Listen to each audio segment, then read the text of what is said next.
Alright, ladies and gentlemen, boys and girls, pros and scrubs. It was a teaser, guys. The show's not really starting yet. Hold on. We're going to be starting in the next 5 minutes. I just wanted to troll you for a second there. I'm glad to be back. We got some Star Crack action happening today, and I'm stoked for it. I know you guys are pretty excited for it as well. So let's make it happen. Let's have some good times, and I'll see you guys in about 5 minutes.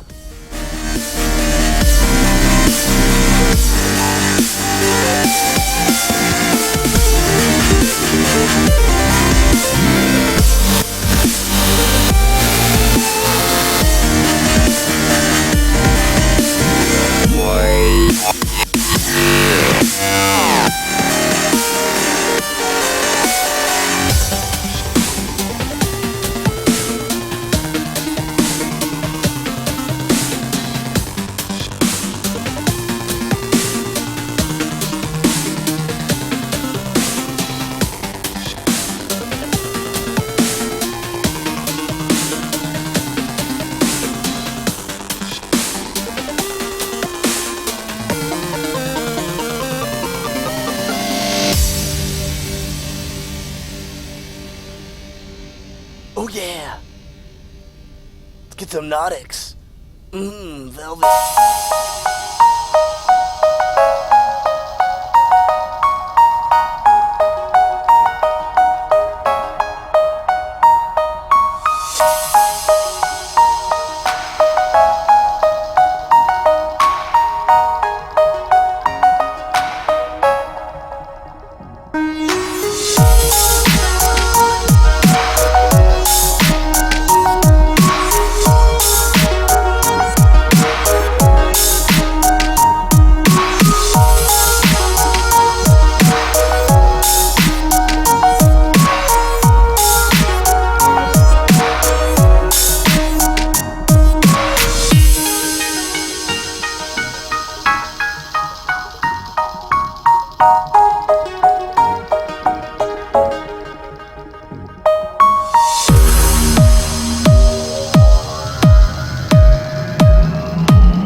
right, it is the top of the hour, and I believe it's time to get things underway. The vetoes are currently going down right now. Hi, everybody!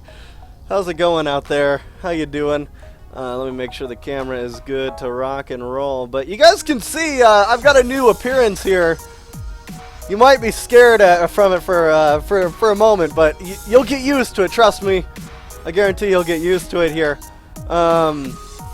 So looks like the vetoes are underway here. These it's going to be the first match is going to be Wellmu versus Biggs, and they've got to veto it up. So once that happens, and we can actually get this first game rocking and rolling.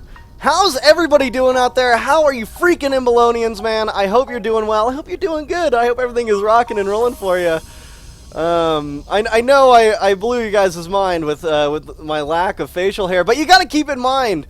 It was a Diablo beard. I was growing that beard for Diablo, and Diablo came out, so therefore, you had to get rid of the beard, man. It was just all part of it. It's all what was going on there. We've also got Grimwold up here, hanging out with us. Hi, Grim. What's up, man? Oh, I'm feeling good. You feel good, man? It's gonna be nice, really good 3 matchups coming for tonight, and otherwise, weather is fine. It's been really hot and nice weather here. Like usually for this time of the day, it's getting like all sunny here, like with the mindset as well. Nice, yeah. So no, mine, my area is as well. It's no longer randomly snowing out of nowhere. So I think we're good, man. I mean, we're moving into summer. We've got the we've got the nice weather out there and stuff. So we've got some StarCraft 2 action here to bring you, and I've got no hat on as well. It's kind of crazy. But yeah, I did actually donate my hair because it was long enough. Grim. Oh, you actually gave it out away? Man, yeah, did those Wix manufacturers get a good hair out of it? Dude, I'll tell you, it looked like there was a small animal laying on the floor. It's like, geez, man, that all came off my face and head. That's crazy. I had like a foot of hair, man, on just for my regular hair, and then my beard. Well, this must be a sight to see. It's weird at not having a beard. I mean, straight up, it rhymes, but it's true. It's weird not having a beard. Really weird. Yeah, well, I can tell about that. I keep shaving constantly, so I know what it's like to have no beard. But for you, it must have been something different, man. It must have been a little bit different there. That experience, man, it's always like a life-changing event, man. It is. It is. But it had to be done. So let's move on. Let's get things rolling here. We're gonna have Biggs against Wilmy, like I stated. It's going to be a best-of-3 matchup. There's going to be 3 best-of-3 matchups today, as well as we see, them vetoing right now, continuing to go through here. It looks like Dragon wants to observe the game as well. But I'm looking forward to some really cool StarCraft action here, guys. I want to give a shout-out to the people out there in the chat room, out to Kelzaran, as well as Silly Rice Crispy, and Goes to You. We've got another one coming out here for Tyrant MW. What about Silly Rice Crispy and Starry Skies and Gurren? How are you doing? You guys been playing Diablo 3? I know some of you have. I've been playing a hell of a lot of Diablo 3 actually. I'm already level 60, midway through Inferno, and Nurchio, as we can see, is also playing Diablo 3. Just wanted to point that out there. But yeah, I don't know, man. It's a good game. It's a lot of fun. They did a great job, and looks like Silly Rice Krispies also in Inferno. Dude, Blizzard for the win. StarCraft 2, amazing. Diablo 3, amazing. Good stuff. But I'm in this game here. Looks like we got the invite, guys. We've got the first matchup underway. Oh, and I am stoked. Cloud Kingdom LE is going to be the map. And Grimwold, I mean, is there anything we can expect from these players? You got any background information on them? Well, Mr. Mouse Bakes has done fairly well, like recently. He's been a little more up and coming. He actually won the Gamers Assembly that was held in France, but at the same time we were at the gathering. He managed to beat in the finals. Let me see again. Mouse Mana, yeah, he managed to beat Mouse Mana, his teammate. and managed to actually take that off. Well, so he's been doing fairly well as well. So, and he's like you can see, he's like he's born in Korea, but he actually like represents Switzerland and has been living there for a while. I think he lives now currently in Belgium, but is still fairly good known, fairly well known Zerg in the European scene. And on the other side we got Eclypsia's Welmu, Right. who is a young newcomer, fairly young guy. He's just 18, and he's this Finnish Protoss is he's fairly well known as PvP. He managed to actually make it to the Copenhagen Games final, just to lose against Kaz in that final 4-1. But he managed to take the second place out of that tournament. So these two, and that was about the same time the Games Assembly was held place as well. So these guys are done fairly well for the last month or 2 months basically. Yeah. And Welmu, Welmu is one of those good European Protosses that is up there coming, might be coming good. And I think he's taken a page out of the Elfis book at PvP, because his PvP is pretty solid.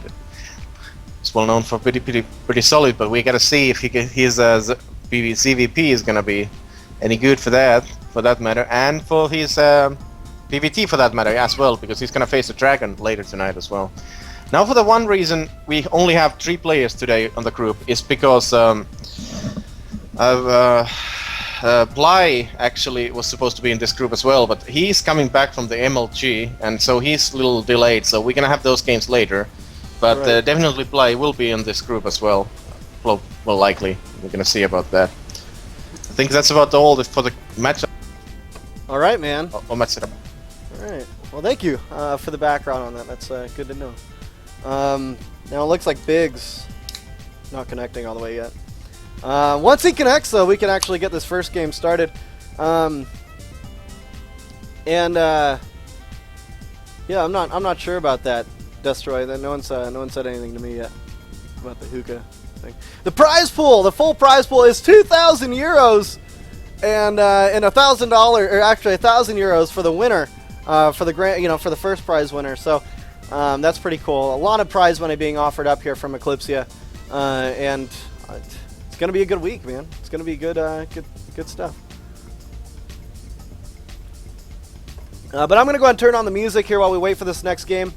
I'm going to chat with you guys in the chat room, so why don't you go ahead and join that chat, hang out with us a little bit in there. Let's go ahead and get some, let's see, Mirrored Theory. Let's get some Mirrored Theory on in here. We got For the Win.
Alright, it looks like Biggs has joined the game, guys. No longer do you have to sit here and just listen to music. It looks like we're about to get into the first matchup.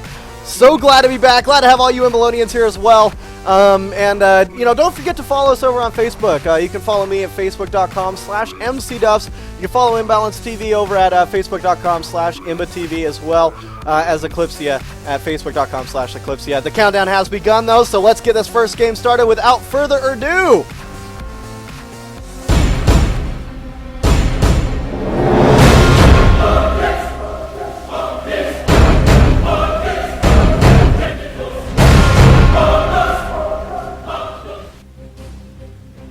All right, ladies Ladies and gentlemen, boys and girls, pros and scrubs, welcome to IMBAtv, where everything is in balance. We've got the first match underway right now, right here. And it looks like we're going to be out on Cloud Kingdom. I'll go ahead and switch that overlay out there for you so you guys can see what exactly is going on and where we're currently sitting at. Now, we got Biggs going to be spawning up here in the top right-hand corner as the yellow Zerg is Zerg. And, you know, he's coming to fight for this best of three here today against his opponent, who is going to be Eclypsia's very own Wellmu. He's going to be spawning in as the Teal Protoss. Looking forward to this matchup. It's been a little while since, you know, since I've been in the arena. I mean, Diablo 3 just came out, and we all know where that lies. But anyways, you know, Biggs, he's always shown some great strategies, some great styles when going in the PvZ matchup, and I look forward to seeing exactly what he's going to be able to bring it to the field here today in this matchup. Now, these are all live. They are not replay casting, as you guys can see clearly on your screen. So I'm glad to be able to broadcast this. I'm glad to be able to be here to be able to watch the live thing go down. Now, Wellmu looks like he's going to be starting out here with a Forge Fast expand. He has laid down his forward pylon. Very standard opener here. I mean, it's very easy to wall off this choke point right outside of your natural expansion with the Forge, the Gateway, and you know, even the Cyber Core can be laid in there, as well as the cannon in the background to be able to block off against any Zergling aggression that wants to come across the field. Now, Biggs hasn't started out with much as of yet.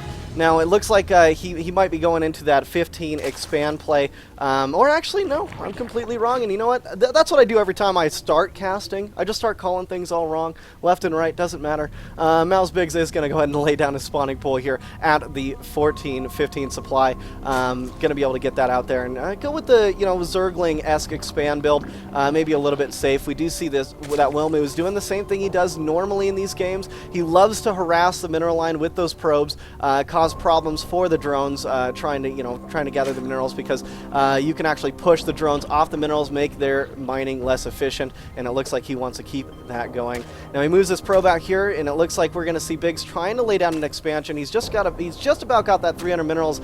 This probe going to cause some problems, but no, he actually gets pushed out to the left a little bit too much, and it looks like Biggs will lay down his expansion without losing pretty much any time at all.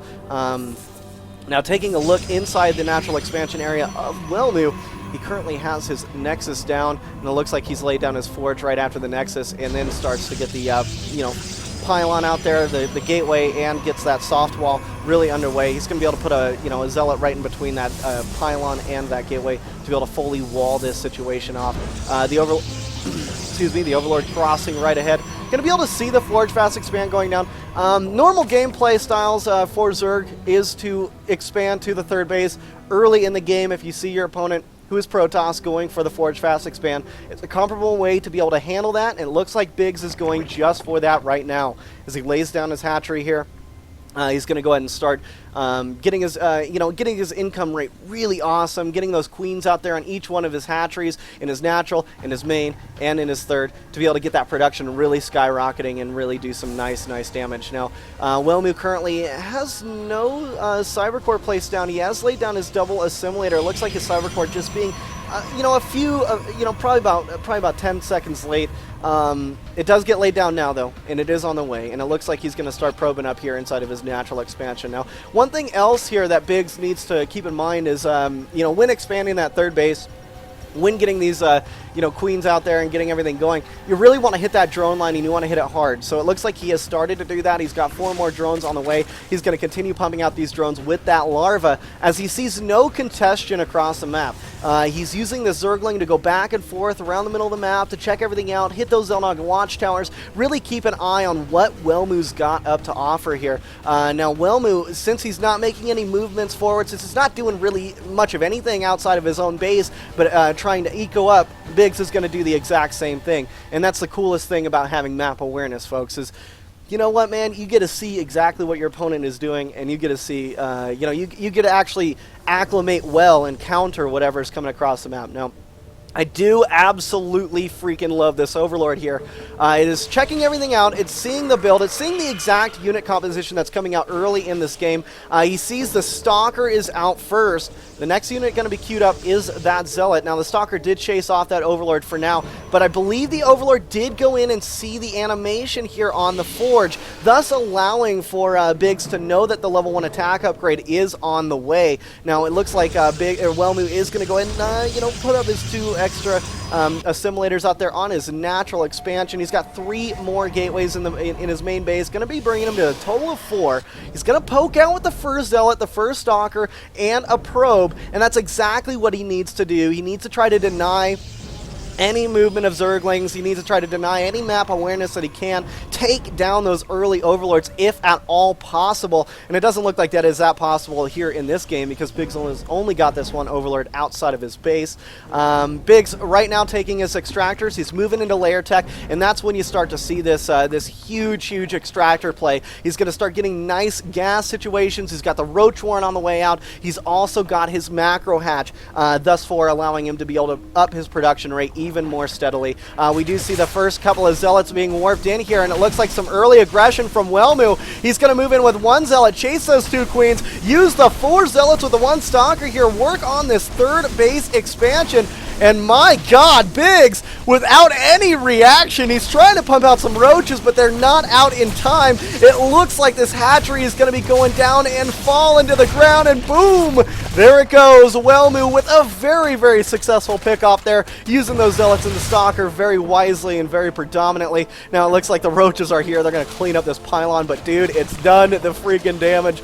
Only 1 Zealot and 1 pylon lost. I think that's a pretty good success out there for Wellmu. He's pretty happy about that, so he's going to move back to his base, start to gear things up, move forward in the tech paths. We do see the Observer now on the way out here, actually a secondary Observer on the way out. He's already got the first one out here. He's going to be able to maintain map awareness, see when the expansions are going down, see what type of technology is being upped in the background now that layer tech is out there. Without the extra Queen in the main base, it's a little worrisome because he does not have that extra larva. Looks like he's going to be moving that Queen back up there. He did move it down just to try to defend, but it didn't end up working out for him overall. Now, taking a look at the economic situation, we've got 52 drones out there right now for Biggs on the 2 bases, soon to be on the 3 bases once again. And then, if we take a look at Wellmu, he's currently sitting at the 50 probes. Looks like for the time being, probe production has stopped for Wellmu. He is going to be moving out to a 3rd base right now. He does have a lot of sentries. He's got those Zealots. He's also got the Immortals already out and on the field. Taking a look inside of his main base for technology, we do see the Twilight Council. It is upgrading that Blink Tech research, as well as it looks like he's also getting down the hallucination ability for his sentries. Love it, man. Hallucination, such an awesome way to go. Going to be able to lay down those Phoenix, get those fast-moving, get those fast-moving scouts out there to see exactly what's going on, scout out his opponent's army, as well as he can actually use some cool tactics that we've seen in the previous months, where the sentries will hallucinate like Immortals and soak up some of the damage while they're going in to fight against against the Zerg army. It's definitely a tactic that can be used. It doesn't get used a whole hell of a lot, but I would love to see it used more. Maybe Wellmu will indulge us with that. Now, looking at it, looks like Wellmu is just about done with his 3rd base. He's got 3 more gateways on the way out here as part of his wall off. He's also got a couple of cannons in the background to protect him from any Zergling run-bys. Now, a hell of a lot of Roaches out for Biggs, and Biggs is going to continue in with these Roaches. As he moves them across the map, we're going to go and take a look at the unit counting station. 30 Roaches out on the field right now, charged, ready to go with the level 1 attack upgrade for their range, as well as it looks like they do have the Galar Reconstitution, so they are quite fast. Now it looks like they're going to scuttle right up this ramp just as we see Wellmu laying down the preemptive force field. Wants to make sure to block those Roaches off as much as he can, and warps in a few more Stalkers as well in the background. Level 1 attack upgrade is actually done here for Wellmu. He's also got the level 1 armor upgrade finished. Level 2 attack upgrade should be finishing up here in just a second. There it is. We see it right now. So he's got a very very nice lead in the upgrade pathing. He's also got stack attack, level 3 attack on the way, thus allowing him to have the full max attack damage for each one of his units that he pumps out there on the ground. Now, Biggs has laid down his 4th base. It's pretty much gone down uncontested. We do see these roaches and zerglings kind of going back and forth. The creep spread is pretty freaking nice so far from Biggs. It looks like this creep spread going to be allowing him a lot of vision of the map to be able to see exactly what's going on. Hallucinated Phoenix coming in from Wilmu. This is what I was talking about earlier. I freaking love it. He's going to be able to go in there and oh my god. Did you guys see that? He just saw the Hive technology morphing in. He saw the Spire, folks. He knows. He knows what's coming up. Level 1 attack upgrade for the melee is also on the way here from Biggs. Infestors coming out here. Level 1 armor upgrade also hitting the field from those Evo chambers. But Biggs' strategy's basically been thrown out there. His cards are out on the table, and Welmu is now able to counter with what he's got to offer. He's got a little timing window before he actually starts to get this Broodlord technology out, because once we see that Hive finished up, and once we see that Spire finished up, they're going to finish simultaneously here, people. Then we're going to have the Greater Spire. I mean, why else would he go for the level 1 attack upgrades for the melee this late in the game?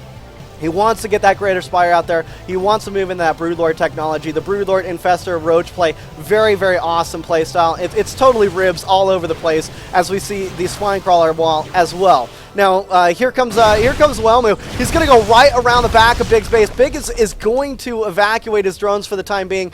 He moves up his infestors around here. He moves his roaches up on the high ground. You know, he's got to be able to do something against this. Welmu's found himself in a pretty nice situation. He blinks right in there, right behind the mineral line. Now, here come the Zerglings. Here come the roaches. Looks like they're going to work on the stalker count here. Now, the Spine Crawlers are doing a little bit of damage, but these force fields causing a hell of a lot of trauma right now for Biggs, and it looks like Biggs does not have the army supply in the background to be able to reinvigorate himself into this. Welmu currently sitting at the 149. We do see Biggs trying to come in with more. He's throwing Infested down. He did throw down some nice fungals, cleaned up quite a bit of the stalker count with those roaches, but overall these Immortals just blasted their way through everything. We see like 15 to 10, you know, anywhere from 5 to 15 kills for each one of these Immortals, and my god, they take down the expansion area. What the hell is Biggs gonna do here? He sends in the Zerglings. He's gonna go ahead and go right against this now, throwing down the fungal growth. He's got the Infested Terran coming out here as well. Here come the Zerglings around the left-hand side. They're taking out all the high ground stalkers. High ground stalkers actually blinking down on the low ground while the Spine Crawlers are poking around at these Zealots. The Zealots tanking a hell of a lot of damage, but here come the Immortals in the background. They're gonna be able to tank down all of these, and boom, the GG goes down. Welmu takes the win for game number 1. And holy crap, what a game it was, folks. StarCraft! Oh, thank you. I'm so glad you were created. I'll tell you, that was pretty sweet. Now, Welmu, very, very efficient attack. Very, very awesome play style. He went in there and really, really took down everything Biggs could do. Now, the thing is the thing that spawned that attack for him to move in forward for that was he saw that, like I said, he saw the Hive technology, he saw the Spire technology, and he knew that Broodlords are going to be on the way, and once Broodlords are out, man, I am going to be screwed unless I move up into, you know, get a mothership out and move up into some anti-air technology. And since he didn't, we saw him actually go, I've got a window, I'm going to take that window and I'm going to break it with a rock, and that's exactly what he did. The Immortals were the rock that he broke that window with. And those Immortals, I mean, they kicked the ass of all the roaches, all the Zerglings out there from Biggs. Biggs really couldn't handle it. So, you know, we're going to move into game number 2 here, folks. Are you ready? Are you stoked? I'm going to go. I know I'm going to enjoy some of this hook. I'm going to turn on some music here while we wait for the next game to go down. I'll be joining you guys in the chat, hanging out with you. And yeah, we'll be in there soon. Ooh, Feng Soul from Death Star. Good idea.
about now? Check it.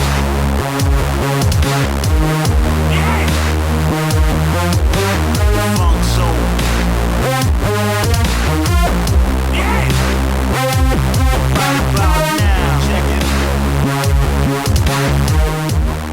Alright guys, looks like we're ready to go here as the countdown has begun. And yes, the beard is off! Oh, the hair is off as well because I was growing a Diablo beard since Diablo 3 came out. That's why I pointed at the stuff. That's why I got rid of the beard.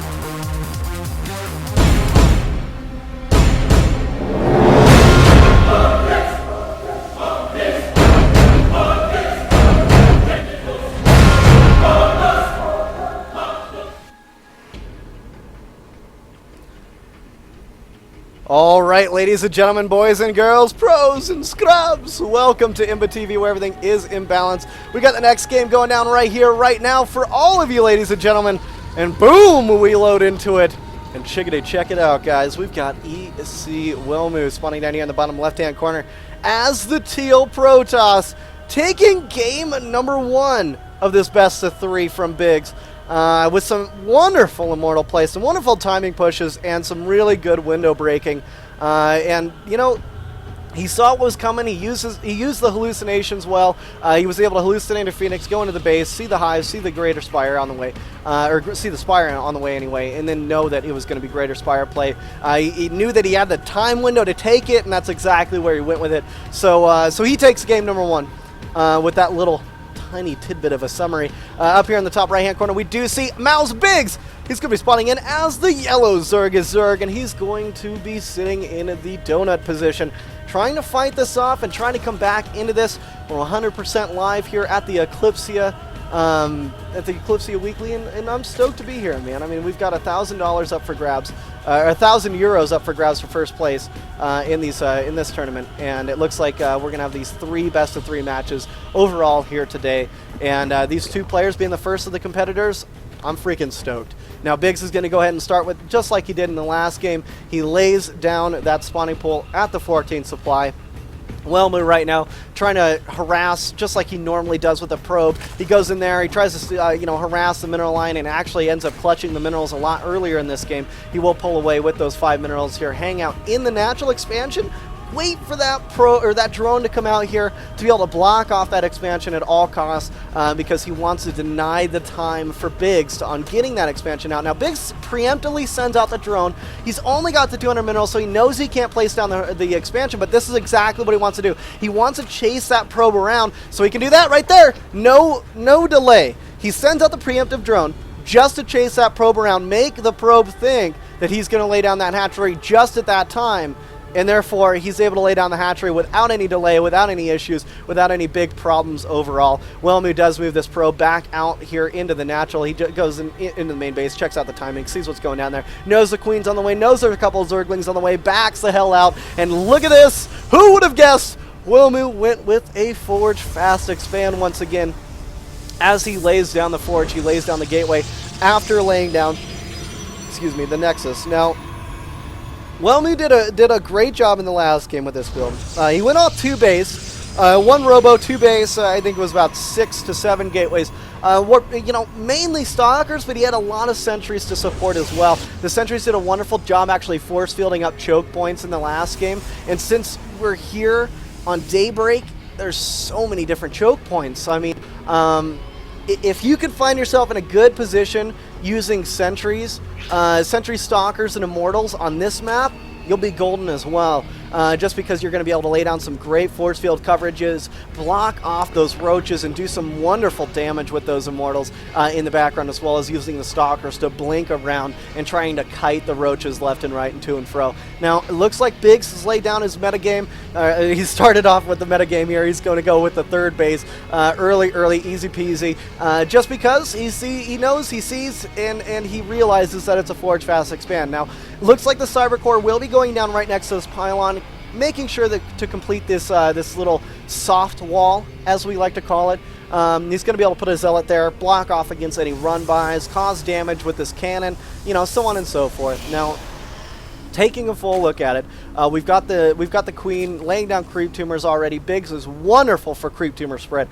We saw great creeps coverage in the last game. It didn't end up helping him out all the way, but it was pretty awesome regardless. Now, Biggs is going to go ahead and finish up with his third. He moves a queen down there, and it looks like he's got another queen being built in his natural. He's got all his queens covered, ready to go. His bases are down, and he's going to start laying them, man. And we do see Roach Warren on the way down, as well as the double extractor here inside the main base. We shouldn't see the double extractor out here in the natural until he actually decides to go for that layer technology, but he needs gas before he can actually do that. Now, it looks like Whelmy is going to send out some probe scouts. He's got the first actual stalker, which he opts to go in with stalker first in this build. He doesn't get that zealot first. A lot of people get that zealot right away, then they go into the stalker. But it looks like, I mean, it's pretty much opposite for Whelmy. He gets the stalker first, then he goes into the zealot play, and this is exactly why, folks. He uses that stalker to try to harass the overlords. Then he lays down a forward pylon, and he moves in on the third base with zealots and stalkers, and if he can, sentries as well. That will allow him to actually try to take down that third in an unexpected manner for Biggs. Now, Biggs in the last game actually lost his third quite early due to this measure that was thrown out there, due to that attack plan. But this time, Biggs laid down his Roach Warren a little bit earlier. He's got the roaches already out. He's got two of them on the field, and this is the exact same build we saw from Whelmy in the last game. Now, it looks like the first zealot is going to die. Biggs has got the defense. He scares it off, chases it away. 3 or 4 roaches move off. They're going to be working down on the pylon. 2 roaches pull back as well after doing quite a bit of damage here to that first zealot. So, Whelmy tries that Q tactic, and if you're in a PvZ, guys, I mean, do this. It works. It seriously has a great percentage of working, as long as you don't get instantly detected by overlords. But you know what? For the time being, Biggs was able to defend it. He saw what happened in the last game. He didn't want it to happen again. It's a very cool tactic. Now, as I take a drink of my monster here, we do see the Evo chamber now finishing up. Biggs is finally getting the metabolic speed boost. He's got his layer technology down. Looks like he started that at about the 7:30, as it is finished up here around the 9. And with that being stated, Biggs has also laid down his macro hatchery. This is very standard styling from Biggs. It looks like he's going to be going into this, into the ranged upgrade right away, using the roaches, maybe move himself into the ribs play, the roaches, infestors, broodlords, and spinecrawler play. But you know what, man? I mean, it's basically the same game, different map, because Whelmy's got the same exact plans in the background. I do not see any immortals out as of yet, but it does look like he's got the functionality to be able to do so. He wants to get more gateways down overall. He knows he's not being contested. He expands to a third base. Very similar play styles to the last game we watched. Now, Blink Tech is on the way right now for Whelmy. Very standard for him to get that as well. The first immortal, boom, there it is. He's going to start this immortal build right underway. And when fighting ribs with Protoss, it seems that if you can take advantage of your very important timing windows, if you can scout your opponent, see where they are in the technology pathing, see where they are on their actual tech tree, then you can actually gather your information wisely, and we see that observer actually doing that right now, seeing exactly where he is in this tech tree. If he goes for the full-on ribs with getting out the broodlords and the infestors and the spinecrawlers and all that, then he's got a predominant window where he's going to be able to actually move in against that while we see that spire on the way, and while we see that hive technology, because it takes a hive to spire to the greater spire. You can build the hive and the spire at the same time, but you got to wait for the hive to finish before you can start that greater spire. Now, that brings a huge window, and if he can take advantage of that, then we might see another victory going under his belt. But Biggs right now has different plans. He's going to move in with a bunch of roaches. Hella force fields get laid down. Herp to derp of the roaches here, as half of them get separated from their flock, and it looks like they will be dealt with here. Overall, great play from Whelmy. Great throw down of those force fields. Biggs really needs to start to take advantage of this. I mean, he's got to not run in there with the force fields. I mean, he knows it's going to be happening, and this is exactly what he's doing. He's trying to multi-pronged attacks, and I think this is exactly what he needs to do. Force fields get laid down. He goes into another attack area, and that's perfect play. Look at this. Biggs is going in here with some roaches, and it looks like he will be chased off for the time being. He has kept the pressure up here in both the natural and the main base. He's wasting the energy of the sentries. He's causing damage to the stalkers, and he's overall causing pressure to happen while he continues to build up in the background. Now, looking at it, Biggs is going to move all of his roaches to the front of this natural expansion. He's going to take down those rocks, opening up this choke point, causing more force fields to go down to be able to block the roaches out. He's going to go ahead and try to try to pull some of these forces back, and it looks like he's going to get force field, lose 3 roaches almost instantly there.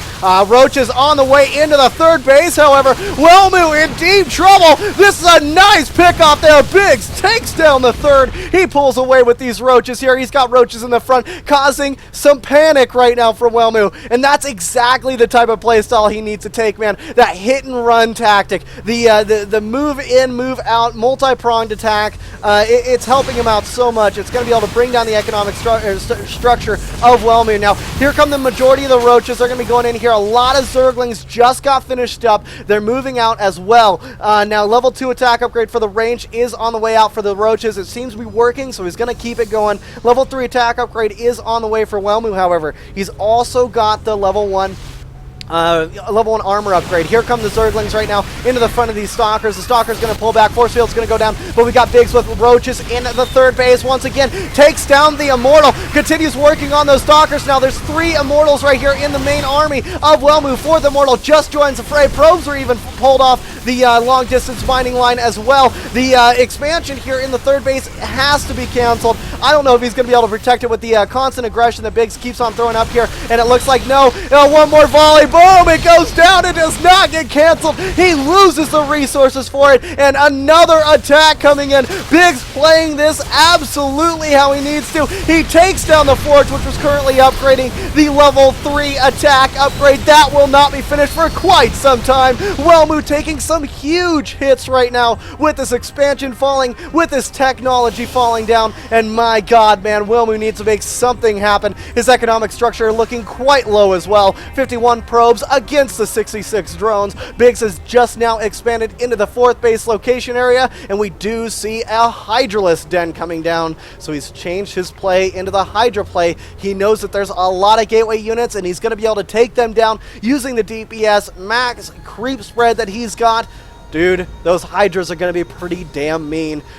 These roaches are moving in with these Zerglings in the background here, as it looks like he's going to go in yet for once another brawl.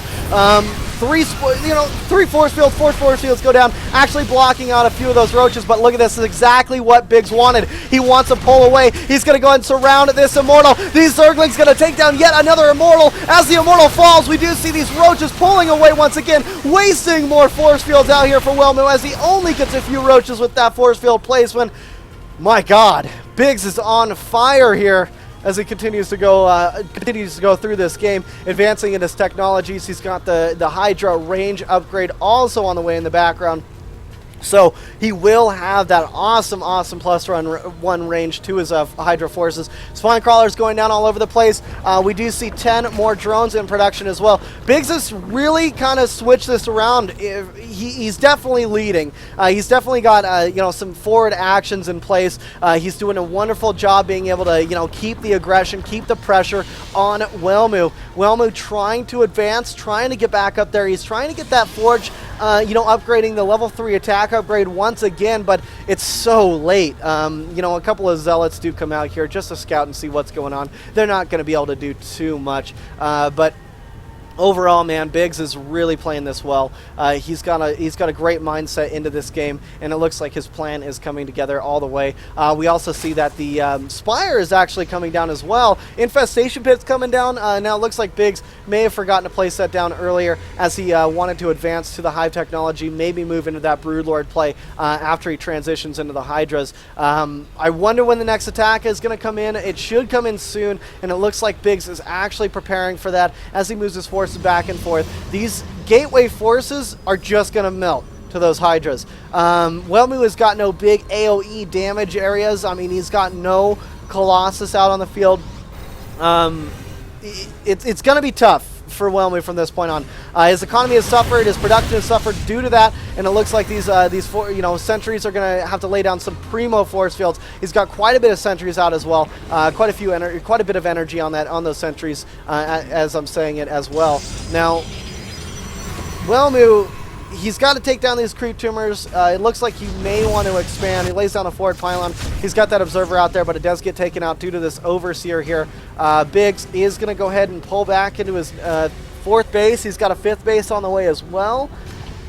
Besides that, Biggs is seriously in the lead with quite a bit right now. Here he comes. He's going to go ahead and charge right in right now against these Stalkers. The Stalkers blink back. Nice force fields go down, actually causing some big damage here against Biggs, losing quite a few of those Zerglings. Now the Roaches and Hydras going to be going back and forth here on the creep. They're going to fight as the Blinken does go down from Whelmy. Whelmy has got quite the force of gateway units, as well as quite the force of these of the Immortal play as well.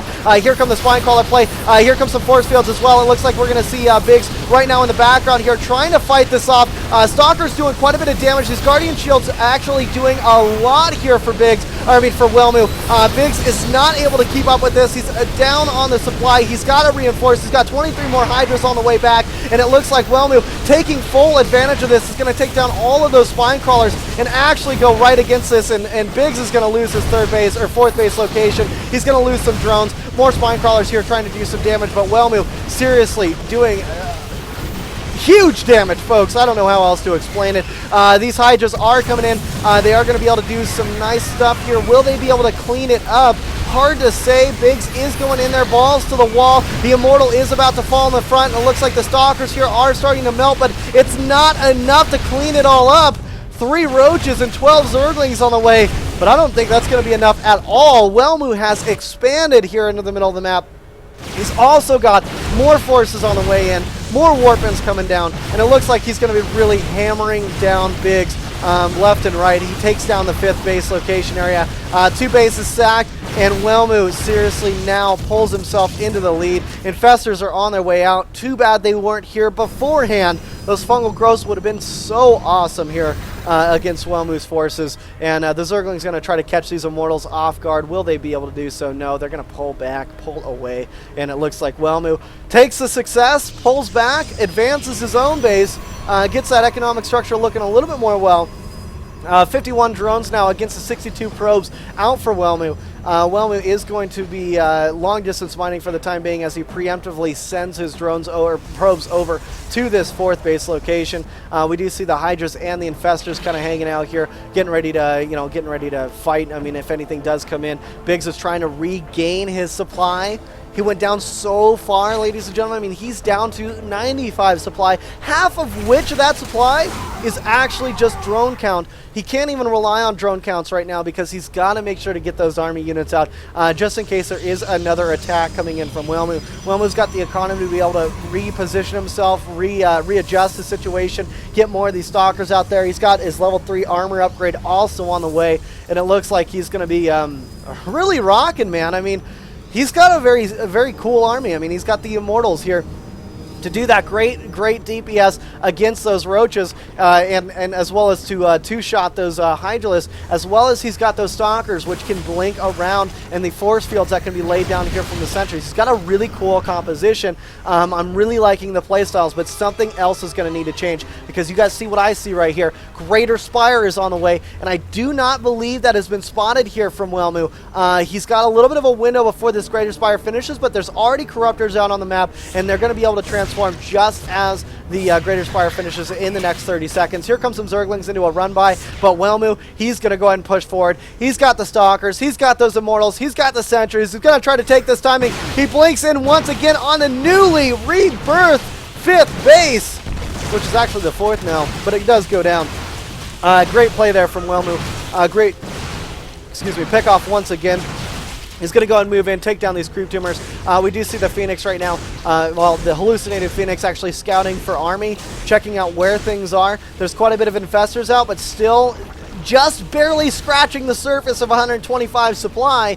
Biggs trying to reassess himself here. He's got 6 Broodlords on the way, but he's got to watch for the blink snipes, man. These blink stalkers can be mean against these Broodlords. If they get the opportunity, they can blink in right underneath the Broodlords, target them down, solo target, and really actually start to take down everything Biggs has got. I mean, once he takes down the Broodlords, he's going to have no problems really taking down the rest of it. Now, here come the Infestors around the right-hand side. It looks like they're gathering up, posturing here to fight against Whelmu. Whelmu is now transitioned into double Colossus build. He's got 2 Robos and he's got 2 Colossus on the way. Here come the Infestors. 2 of them get taken out right away. Here comes a nice fungal growth, however, and it looks like another chain fungal is going to go down on top of these stalkers, and a Blinken comes in. He snipes down one of the Broodlords. The Hydra's doing a little bit of damage here against these stalkers, but overall it looks like the fungal growth going to cause the death and demise of them. Whelmu's going to pull back now. He knows the score, he knows what's going on, and let's see what he's going to be able to make change in the background. We do see a 3rd robotics facility actually on the way, bringing him to 3 robo, meaning he probably is going to want to look into another expansion here in just a minute. He's going to be able to, he's going to have a hard time affording all of that just on the 2 base income, because if you look at it, he's only got really any income coming down from the 3rd base location and the 4th base location. He blinks forward. He's going to posture up here on the Zelnaga hangout. I don't think he's going to be going in for any big attack. He knows the Broodlords are out there. He knows it's a threat. He wants to get those Colossus out here as well to blast down the Hydras so that he can actually concentrate his Stalkers on the Broodlords and not waste all of his Stalkers and all of his army supply. Another base is being remorphed, regroomed, and rebirthed down here at the bottom here for Biggs. Now, here come the Stalkers. It looked like they blinked in. They did a little bit of damage. Maybe took down one of those Infestors. But there's a battalion of Immortals going in right now. They're going to take down this base in a jiffy. There it goes. It falls to the ground. Destroyed. And look at this. He's going to leave the Immortals here. The Immortals are all going to get ransacked. Suicide mission for the A-team. Because it looks like Mr. T is going to be the last one to go down here. Drank too much milk, it seems. Biggs is going to go ahead and posture up once again after taking out the A-team of Immortals. Whelmu, that might have been a way for him to make supply. He wants to get those Colossus out. He's got 2 more Colossus on the way. He was at the 200 for quite some time. Level 2 armor upgrade or shield upgrade is on the way right now, as he's got max upgrades here for his armor and his attack. He's just sending in Dark Templars now, going to be trying to take down some of these drones. Here come the Infestors. They lay down a couple of good fungals.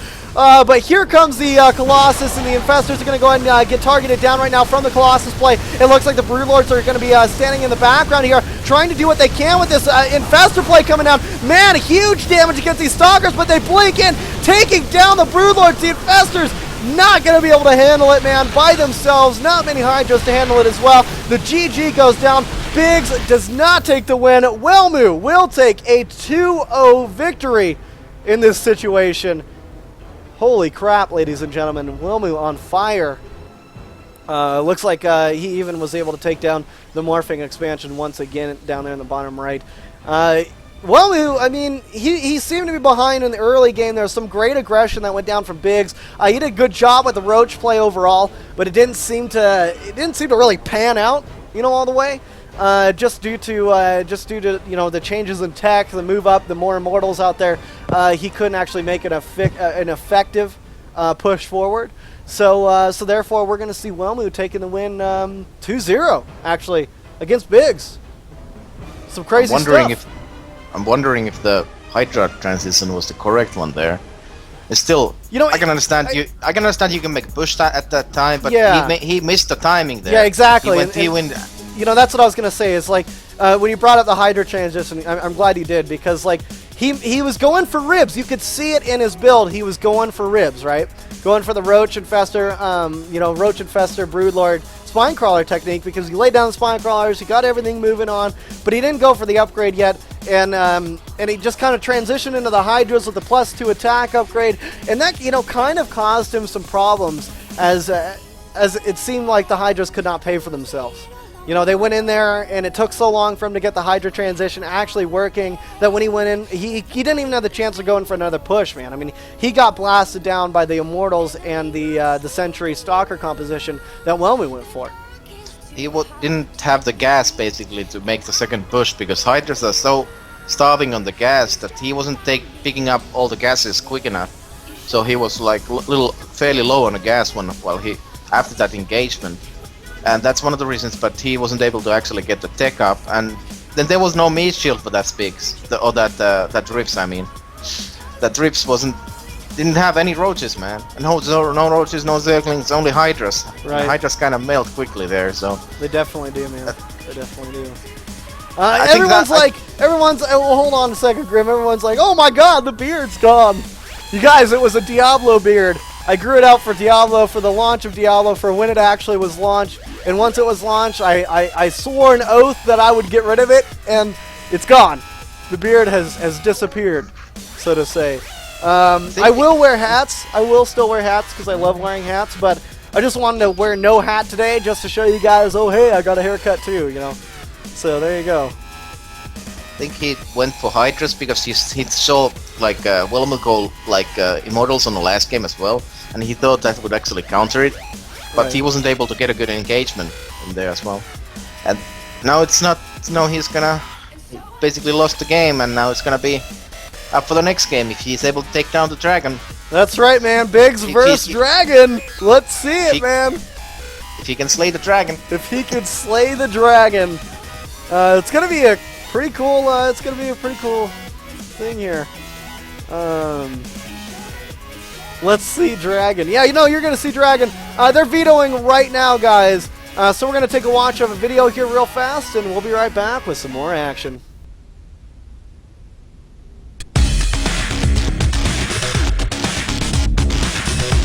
My God, regardez, il va faire exprès, Valet du Canaro. Oh, qu'est-ce que c'est beau, qu'est-ce que c'est beau. Très bien joué de la part de Violet.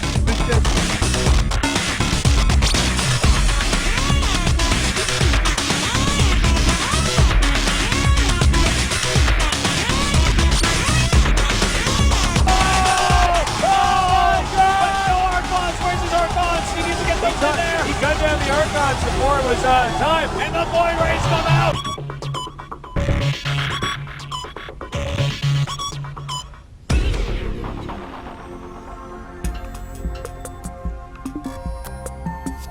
Audio Jungle.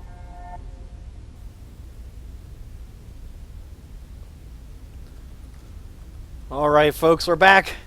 We're hanging out. We're waiting. The game's not loaded up yet. Lobby did go up, but it was the wrong map, so it's not the real lobby. Apparently. But you know, I'll grow a beard again, man. Actually, I was thinking about letting you guys choose my next hairstyle, my next facial hairstyle, from a wide range, wide array of hairstyle of facial hairstyles. Whether it's the full-on beard, or the handlebars goatee, or a Fu Manchu, or you know, anything really. I'll let you guys know about that in the future. But that's what I was thinking about doing. You know, I don't know, man. I'm sad without the beard. It's a sad day when I wake up and I look in the mirror and I'm not covered in a hairy face, man. I love the beard. It meant a lot to me, and it was part of my life for so long. But it's okay. I swore I would do it for Diablo, and to keep true to my word, I did. I did, folks. I absolutely did. Now, it looks like the map is up here. The lobby is open. We're going to be here on Metropolis for the first one going down. And, yeah, I mean, even my hair's gone. I had like a foot and a couple of inches of hair as well. It was like down here, man. But that's gone as well. So, you know, that's just the way it goes. You promise to do something. You got to keep up with your word. So that's what I was doing. Dragon seems to be ready. We're getting ready to go. It's going to be Biggs versus... Oh, is it Whelmu versus Dragon here? Oh, it looks like it's Whelmu versus Dragon, Grim. Guess they switched up the schedule. I guess they switched up the schedule. We switched things up too, so it's okay. And I'm still the same dubs, just new and improved. Right? Right? Like it makes sense. It's a Michael Scott comment. Man, those children that you sent the beard, they're gonna love that thing. I did donate the hair, man. I did donate the hair. But here we go. The countdown has begun. So, ladies and gentlemen, let's get this solo cast on the way as we finish it up here. Boom.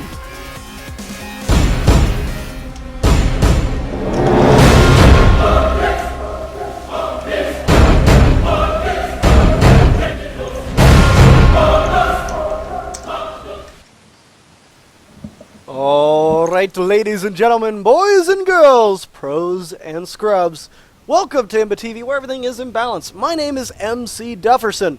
I do not have a beard. People may not like that. I know I don't.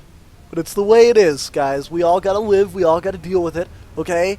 Alright, you good? Are you guys ready for this game, or do you want me just to get up and walk away right now? Okay, we're going to get into it. Let's get serious. We've got EC Wellmu. He's going to be spawning down here in the top left-hand corner, actually, in the 9 o'clock position, I guess I could say, as the Teal Protoss. We'll move across the map in the close map positions, and we do see Millennium's Dragon.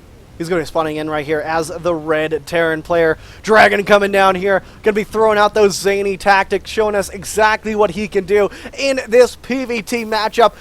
I'm pretty freaking stoked. I know you guys are pretty excited out there at home. I look forward to seeing if Wellmu's going to keep up with the same type of strategy he went within the last game. I mean, it was a PvZ, so it was a little bit of a different matchup. I mean, in PvZ, you got to expect different styles from PvZ to PvT, different transitions, different movements. But Wellmu actually went with the Forge Fast Expand in his last games, and then he went into some great Immortal Sentry Stalker play with the Blink Stalker upgrade. He even used hallucinations in his games to do some scouting. But this game, it seems to be he's got a different strategy here for the PvT. And that strategy entails one gateway, one assimilator, standard build. Nothing too crazy coming down the line from him as of yet. We do see him moving across the map here with the probe earlier, so he will be able to get that scout out of what Dragon's up to. Dragon, I mean, this guy, half the time I watch this guy's games, I'm on the floor laughing my ass off on his stream, on his live stream. So you guys, I mean, make sure to check that out. He's got some really cool ladder builds. He's got some great tournament play, and I'm looking forward to exactly what his PvT has turned into lately, and where he actually has moved into the transitions, whether he goes into the heavy bio early into the game or goes into the massive expansion opener. We've seen him do many of the different tactics. Let's see what he's got up to offer here today. With an expansion first, however, he's going to go into the racks right afterwards. He did lay down the supply depot into the command center, into the racks play. Dragon also chasing off that probe here with the SCV, trying to poke it out of it, poke it in the face to get out of his base.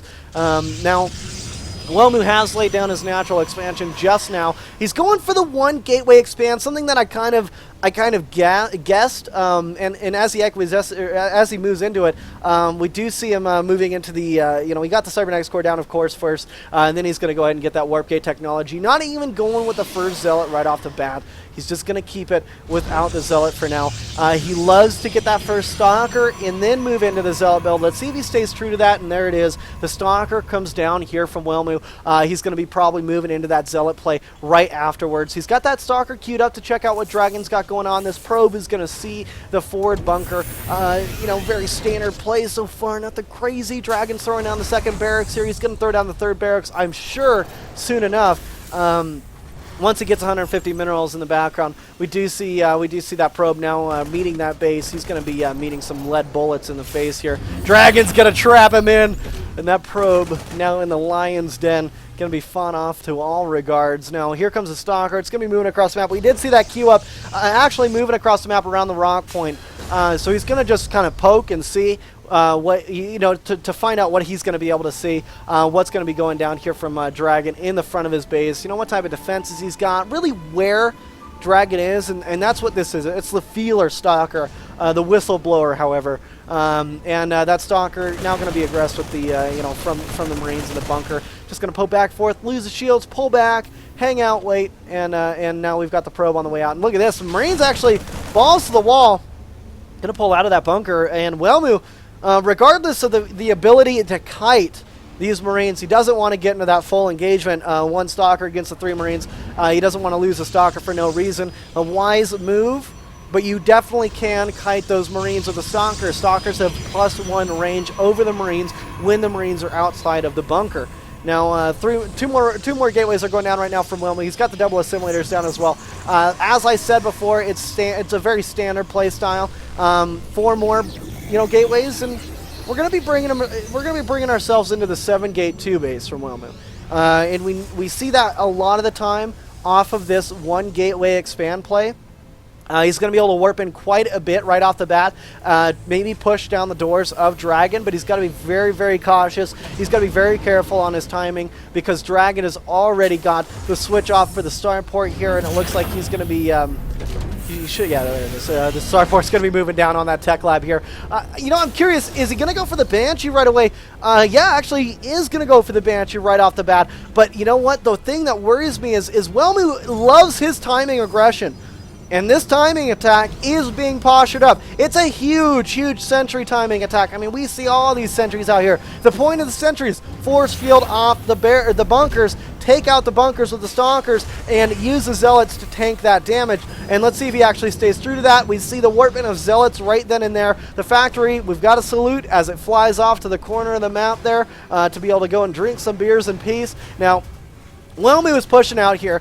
The first Banshee is underway. Cloak Tech is even on the way, but look at this, man! He moves right in against his bunker! No force fields as of yet, but he force fields off the ramp. He's going to force field right behind that first bunker here that was going to be repaired by the SCVs, but not going to happen. He does a ring around the SCV line here of this force field play. Wonderful play styling from Whelmu. He takes down Dragon's door. He's going to be moving in against this natural expansion. It looks like this command center now going to get beat up here. The Spy Depo's trying to get placed down in emergency fashion. Going to be worked down upon as well. Whelmu continuing in with this assault. Here comes the first Banshee. It's almost done. Actually, the first Banshee is moving across the map right now. It does not have Cloak, but Cloak is on the way. Cloak will not be finished because the tech lab has just now been destroyed.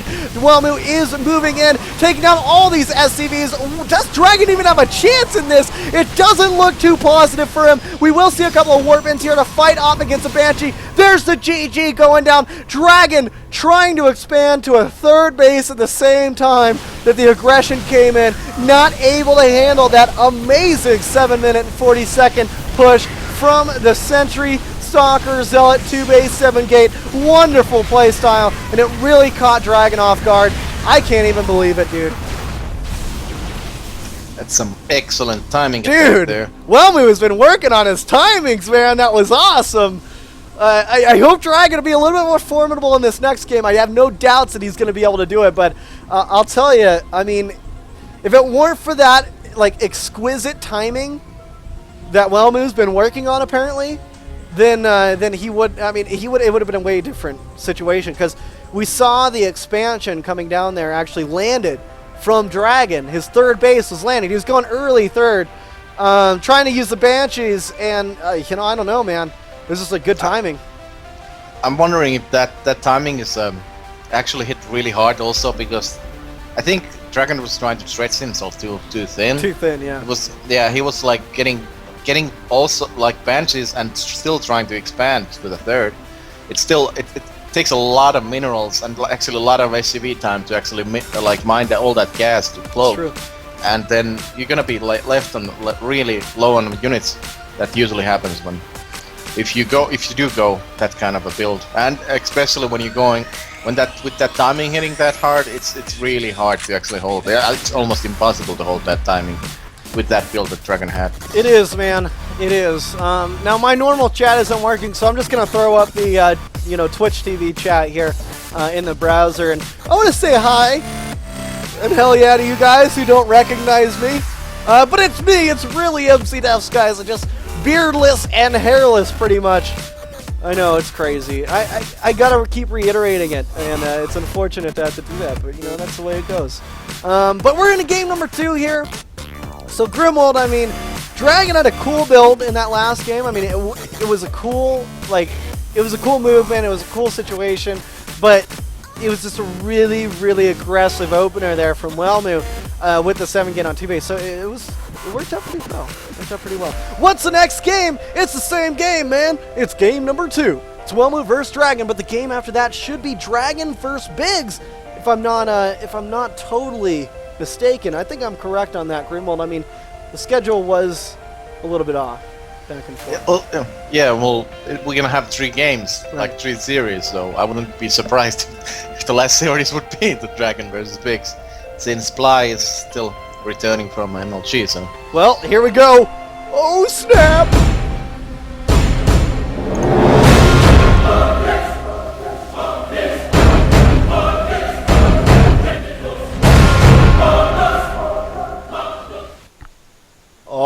right, ladies and gentlemen, boys and girls, pros and scrubs. I'm the new guy, apparently, who has a voice that sounds just like MC Duff. So, you know, you can call me MC Dufferson. That's fine. That's my name for today. We've got AC Wellman. He's going to spawn up here in the top left-hand corner as the teal Protoss player. Down here in the bottom right-hand corner, we do see the blue Terran player, a.k.a. Dragon. He's going to be spawning in, well, like I just said, the blue Terran. But anyways, Dragon's currently sitting at a 0-point situation.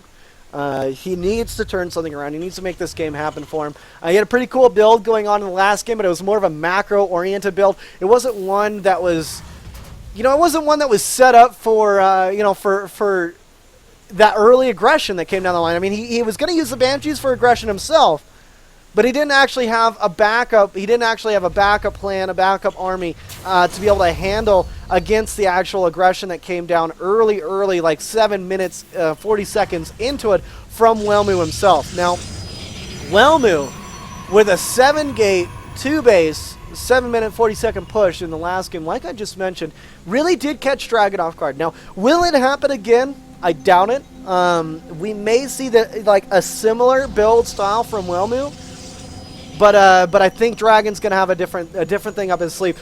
I normally see Dragon, you know, maybe once or twice, you know, fall down because he goes for too greedy of a build, or he tries to go too macro-oriented early in the game, gets beat up by the early aggression. But usually in the second, third games, he's able to actually acclimate to what his opponent is doing and counter it very well, like you know, assimilating and changing his builds up and making things really, really happen. So, with that being said, I think we're going to see something a little bit different from Dragon here in this next game. We might see that early aggression, but yet again, we very well may not see that early aggression. I know we're going to have that 1-1-1 because look at this, ladies and gentlemen. He's got the early gas up there. He's got the racks down just as the racks finishes. We've got the factory, and if he places, he should be placing on the second refinery here soon enough. Looks like that probe's going to scout it out. He's going to see this factory building right now, and it looks like the first Marine coming out here. Reactor core actually come down, so maybe not. I mean, we might be going into the 1-1-1, but we are going to have those entrance Hellions out here, and those Hellions are going to be able to do some pretty cool map, you know, navigating, some map awareness and map play, as well as burning down the entrance probes or these little probes. And actually, they're very useful. Hellions are very useful when trying to spot forward pylons for pushes. If you can get a couple of Hellions out there to kind of patrol the map areas where the actual like pylons can go down, then you can probably counter that, you know, counter any type of early push play coming down from a Protoss player, as long as you keep an eye on that probe and on the map areas where those pylons could go down. The Tech Lab now going down on top of this racks here. We do see this scouting supply depot going up there in the northern sector of Dragon Space. He's just now getting that second gas down. He's got the gas here to lay down that starport, but I think he wants to chase this probe out. He's going to go ahead and bring out these Hellions. He's going to switch off that factory and the barracks here, and it looks like he's going to get started with this build. Let's go ahead and take a look at what Wellmu's got going on to offer us here. His natural expansion has gone down. It is a 1-gate expand for the most part. The first sentry is on the way out. He's got the first stalker and zealot out. Not actually pushing across the map to do any feeling, but he is laying down the robo and the 2 gateways. So we are seeing something different here from Wellmu. I'm curious as to where it's going to go and where it's going to lead, but these Hellions here are going to be able to negotiate anything on the map, or negate anything on the map from any forward pylon play that Wellmu wants to lay down. So this is probably why he's staying in his base. He's just kind of hanging out, getting ready to expand, get that full natural expansion on the way on the 3-gate 1 robo. And it looks like that expansion finishes. He transfers some probes, finishes with his assimilator as well, and looking at it, Marine tank is what it's going to be from Dragon. So we're not going to go into that early 1-1 play like it was hinted towards in the early game. It looks like we are going to go into that Marine tank style off the 1 base as of now. So there could be a very sick timing push with this. Will we see that siege tank technology? It looks like he's got the gas to be able to make it happen, but it's the choice of getting siege tank tech or going for the actual, the third siege tank here. And it looks like he's going to go ahead and get that third siege tank. It's queued up. It's ready to go. He can get the siege tank tech once he actually starts to build it up there. Looks like he's got the gas to make it happen. There it is. He throws it down after queuing up the third siege tank. Here come the Marines. Here comes the, we might see we probably will hopefully see an expansion when he actually goes with this push, but this is going to be a mean 3-tank Marine timing push. And it looks like he's even sending some of the SCVs off the line. Absolutely. This is going to be huge. Wilmu, he's got a troublesome future ahead of him. There are even a couple of Hellions out here as well to be able to, try to take down the health or the shield of these Stalkers and the Zealots right off the bat. Here come the forces right now. They're leaving the base from Wilmu. This might not be the appropriate time. This is a great play. It is being spotted right now from Wilmu. He does have the Observer out there, so he knows exactly what to do. He looks like he's going to try to force himself into the choke, throwing on the Guardian shield right now. Here come the Marines and the SCVs. The SCVs getting taken out left and right. It looks like Wilmu's going to go ahead and pull back here into the crux between his natural and his third natural. The scan goes down. He takes down the Observer. Dragon trying to make the Fog of War be his best friend here as he sieges up the tanks, and it looks like he's going to be blasting down the doors of these Zealots. The Zealots taking some huge damage, but the Marines are going around the back here. They're trying to work down the Immortal. Will it be defended? Oh my god, Wilmu! He's pushed off all the Marines. The tanks have died. The Marines have died. Wilmu defends successfully. Holy crap! That was a wonderful setup for Wilmu. Great play style there. He went in at the right time and from the right positions and really did a wondrous job defending that timing aggression. Now, Dragon did not expand behind this. The scariest part of Dragon's play right now is the lack of expansions in the natural.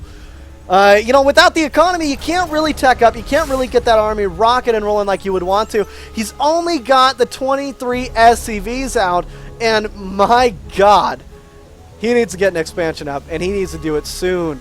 Another push is just going to get taken down. Wilmu's sick Immortal timing, allowing him to do some great stuff against those tanks. I believe he only lost one Immortal in that. Now he's back up to the 2. He can morp in some more. I'm going to keep that word. That's a cool word, morp. Now, we also see the robotics bay coming out here. So, looks like he may make that transition right now into the Colossus play.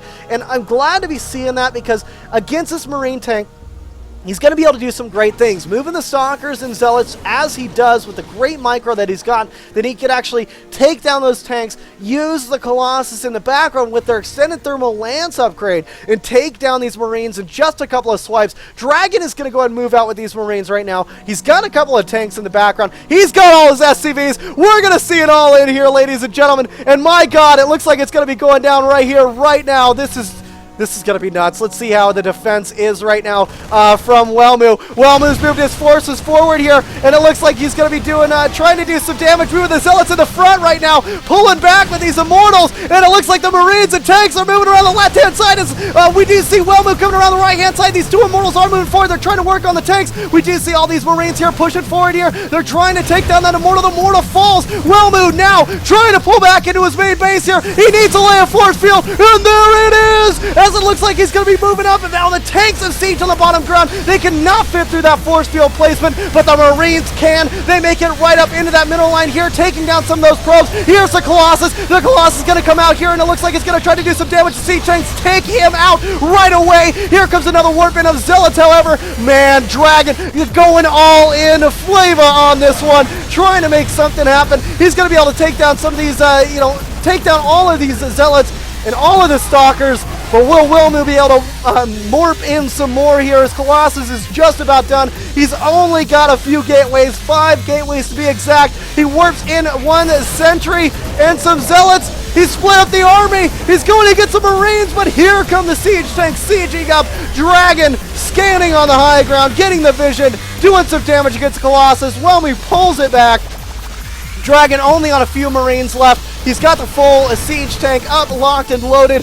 Here comes another Colossus out to play. Will that be enough? Should Immortals be coming out right now? Whelmu trying to make these decisions. Oh my god! Dragon left his tank unguarded! These Marines are not there to fight those Zealots. The Zealots take out the tank. They take out the Marines. And it looks like the Stalker here doing the damage it needs to do. Oh my god! Whelmu defends! Whelmu holds the all-in from Dragon! Dragon now trying to come back in this, trying to get things going. He's only sitting on 6 SCVs. That was one hell of a play. I can't believe it. Whelmu defending like a boss right there. Wonderful play. Those Colossus coming out at the right time, man, really did help out against Dragon. Now, Dragon not finding many successes here in his playstyles against Whelmu. Whelmu being the, immovable object. And, I don't know, man. I mean, let's see what's going to happen from this point on. We do see that, that Observer coming right overhead here. He's going to be checking everything out, seeing the army composition, seeing the lack of eco, the lack of bases. Dragon's going to keep on, trying to bring it, but there's not too much he can do. When he can lay down the mules, he can get those SCVs out, but he's so far behind. Warp Prism speed is actually on the way right now, as we do see that Gravic drive coming down the line. With the first Warp Prism coming out, I think we're going to see the end of Dragon.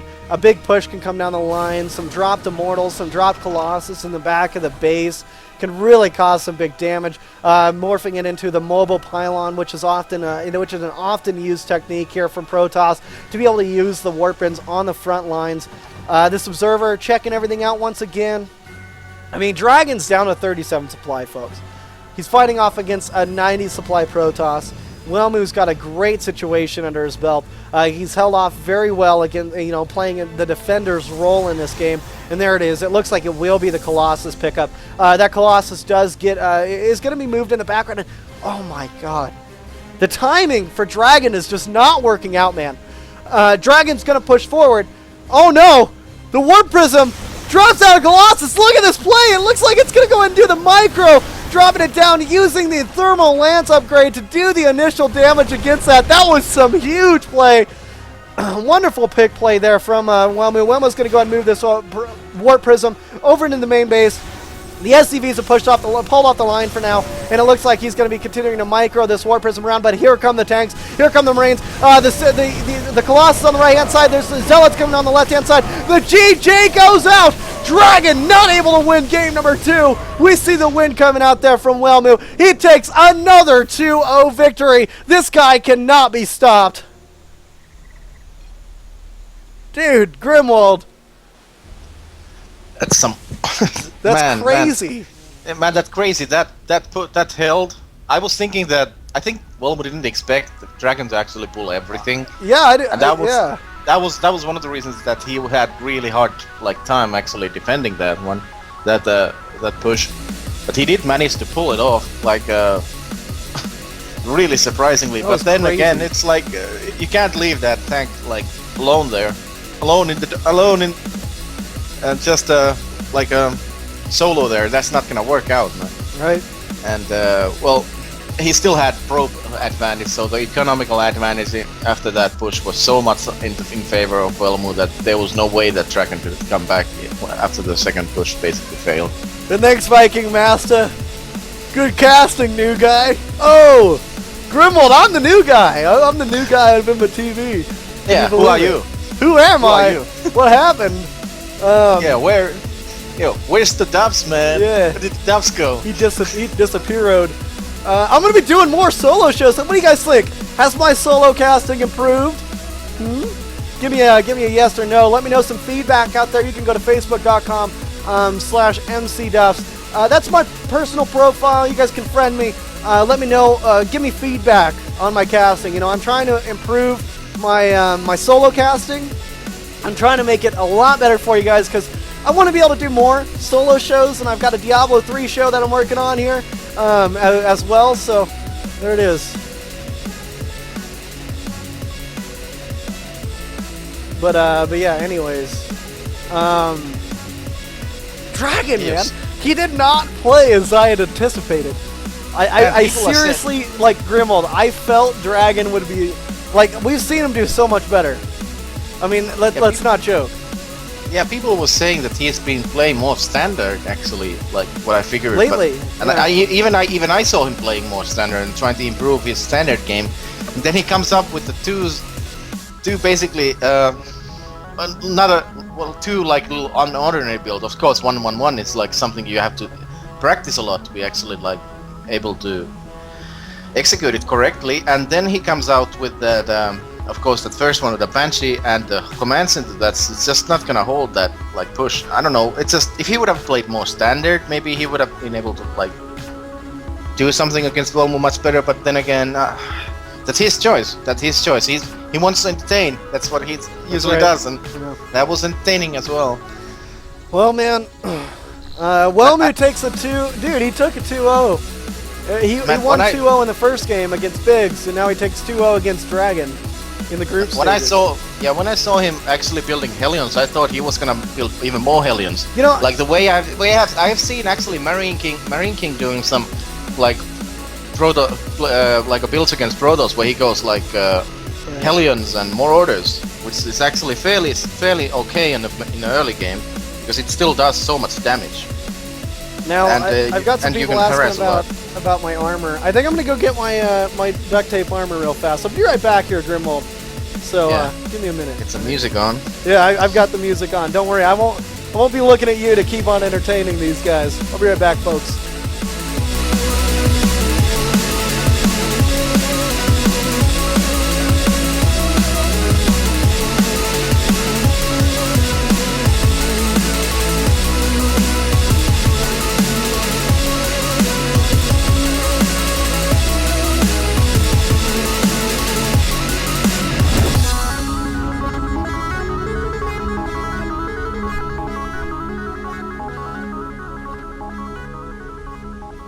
All right, there it is. I got the duct tape armor on. It's good. We're good. Just as the song ends. So, anyways, you guys asked for it, so here it is. It's a little bent. Actually, I'm a little upset because it was sitting down somewhere. Now it's a little bent. But it's duct tape. I can fix it, right? Not hard. Not hard. You must have shoved it in the corner while you were playing so much Diablo. Yeah, it was just kind of sitting over there, man. It was just kind of sitting over there, not doing too much. So that's the way it goes. But where are the goggles? Now, you guys are asking for this and that. Man, I'll be right back for those too. All right, I just wanted to show off my new haircut. That's all. That's all. I'll be right back. The path of the righteous man is beset on all sides by the iniquities of the selfish and the tyranny of evil men. Blessed is he who in the name of charity and goodwill shepherds the weak through the valley of darkness, for he is truly his brother's keeper and the finder of lost children. And I will strike down upon thee with great It's weird without the beard, isn't it? Yeah, I mean, look at it. It's weird without the beard and the hair. I'll tell you. I'm not used to it, but hey, that's the way it goes. Oh snap! Oh snap! It is me without a beard. Man, you guys just can't get over that. You guys just can't. They can't get over it, Grim. They're stuck on that one thing, on the beard. I think the eyeballs are trying to clutch themselves out of the sockets. That's how I felt when I saw you first, man. It's like, who's this imposter? Who's this imposter? Yeah, I remember, dude. Okay, so guys, get this. I get on the call with Grim after I got my haircut done, and after I posted it on like Facebook and stuff. And Grimwald just starts yelling down the mic, "Imposter! Imposter!" and like starts yelling at me in Finnish and calling me an imposter and all that. I mean, what's up, man? You that upset?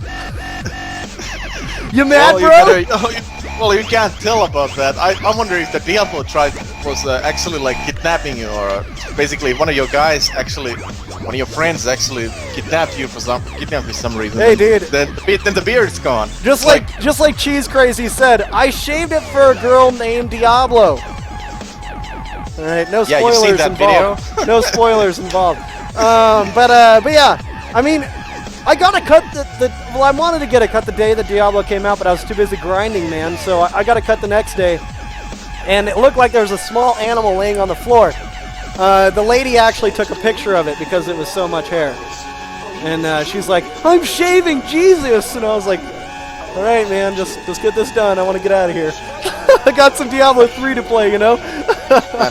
But I think you could have worn a sweater out of that hair. I probably could have. Hey, man, I'm still the same guy. It's a big deal. I'm actually working on my casting like full time now, which is actually pretty cool. So enjoy it, folks. And let me know. Give me some feedback as well. We're waiting on the veto to finish up for the next match. It's going to be Dragon against Biggs, from what I see. So, well, hopefully we get to hear that success sometimes still today.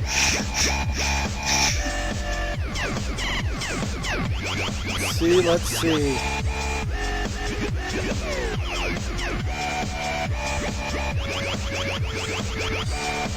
Give me a second here, man. All right, yeah, so that's what's going to be going on. Last map veto. So I guess while we wait for this, guys, I'm going to put on some music for you. Let's get, what do you guys think? How about this one? To all you Protossers out there. This goes to you. I see you morphing your drone for an early hatch, and I'm like, forget you. And then I play a toss in a mirror match, and I'm like, forget you, and he forgets me too. But he don't scout my proxy and leaves without GG. Ha, ain't that a rich quid? Ain't that a rich quid? And now what Terran's up next, I'll do what I do best with a forget you. I just get losses, taken to Colossus, and I don't need that to flatten them. For Warpgate is the way bro tosses. Alright, guys. Alright, that's Floorgate U. You can find it on YouTube. I'm going to go switch it up because it's hard to hear both of them, but you guys can see that on YouTube. It's actually called Floorgate U. Now, here we go. We've got added into the lobby. We're going into the next game. It's going to be the last game of the night, guys. Holy crap, right? You guys want me to play some Inferno on Diablo 3 here on the stream? Well, too bad, because I'm probably gonna. But anyways, let's do this. Let's get into the next. Game, man. I mean, I'm looking forward to it. It's gonna be Biggs. It's gonna be Dragon. They're gonna be fighting it off together, beating each other out, fist to fist, Grimwald. And I've got the duct tape armor on again. I've got the hat. I've got no beard. You guys are all freaking out there. I understand, but it's okay, because shit just got real. Okay, I was hoping for something a little bit more epic, but yeah. I was thinking, I'm like, you're getting ready to take a serious beating with that Terran trying to rush your Zerg base now. Yeah, it's crazy. You get some armor upgrades up for you, man. Dude, I've got imbues, I've got gems, man. I got everything I need. It's cool. Don't worry about it. My Shaco actually allows me to teleport. You guys never thought you'd see a Shaco that could allow you to teleport. This is Diablo 2. We're going to be in here in this next duel. It's a hardcore duel. No, I'm just joking, guys. It is live. I want to say hi to Abyface. Give me some... Oh, you know what? We'll do some hell yes after this next game. We've got the countdown going down right now here in town, so let's make it happen!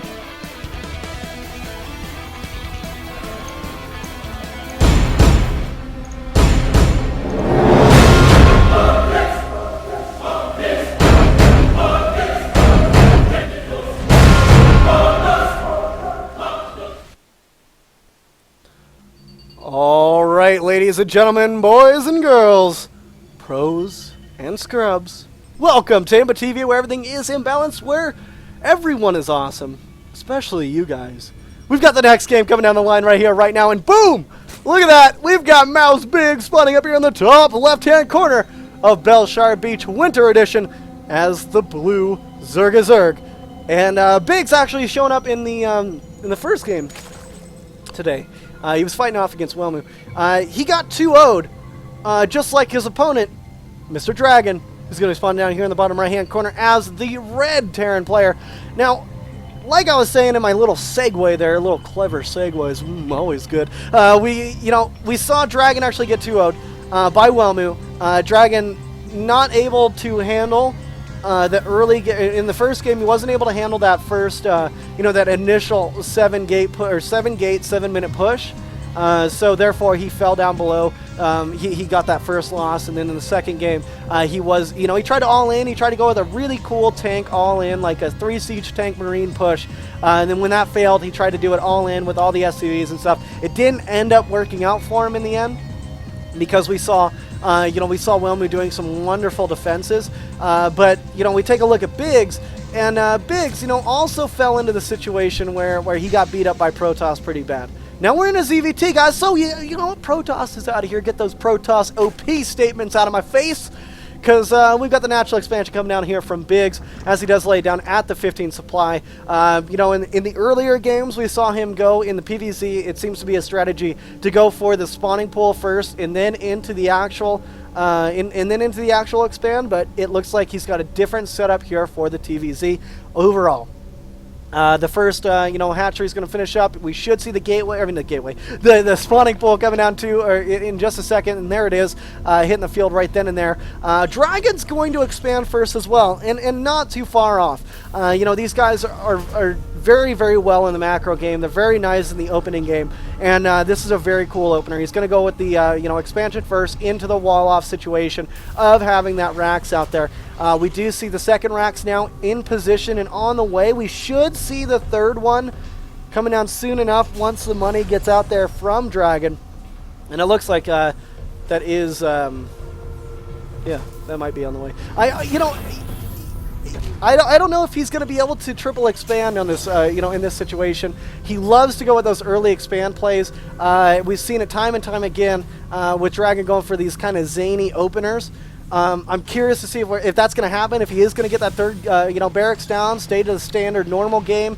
We've been hearing that he's been playing quite standard as of lately, maybe not picking off as many wins as he wants. We've got no refinery out as of yet due to the fact that he did lay down the expansion and he got that second Rax out there so early. Marine Justice is going to be on the way here from Dragon overall. We do have the metabolic speed boost on the way from Biggs. Biggs is also transitioning some drones out there into his natural. He put off the drones from the gas once he had the 100 gas out there, so that he was able to actually get the mineral boost once he gets his expansion up, so that way he can prepare himself into the mid game here with anything that he needs to. If he wants to go in with some early Zergling aggression, he wanted to make sure to get that speed boost just in case he needs to kite down or hunt down some of these Marines. Now, taking a look at Dragon, he's got his refinery coming up, his one refinery as of now. He's going with the double mules. He's continuing to place down those mules. He's got a wall off on the way. He's got the first bunker going down. A couple of supply depots as well on the left, on the right-hand side, going to be on the left-hand side as well. Now, no third Rax as of yet. He's not going to stay to the standard 3 Rax after the opener of the expansion. It looks like he's just going to continue in with this, this normal, with this styling here, throwing down the tech lab as of now on one of his racks to start to get those upgrades out. Now, no factory going down because he does not have the gas as of yet. It looks like he's moving out to be able to lay down a scouting supply depot as we normally see from Dragon. And the gas comes up here to the 100. We should start to see some tech structures coming out from Dragon as of now, as he's got the gas in the background. And it looks like we do see actually a reactor core coming down the line from him as well. So he is starting to get these expansion bays out. He's got the stim pack research also on the way. Let's go and take a look right now over at what Biggs has got rolling in the background here. Looks like he's going to transition some drones over into his natural. He's got his third base rocking and rolling. Very smart play. He's assimilating to the fact that Dragon has expanded to his natural expansion so early. Dragon not going with a full-on wall off. He's got a little bit of an opener, as you saw right there. 5 Marines leave the base. They're going to do a little bit of scouting, try to pick off any of the overlords that they can find randomly around the map. As you guys can see, he's going to move these Marines around the back here to try to snipe out that overlord, as he can see it now with the Zelnaga Watchtower. Stim pack about halfway finished.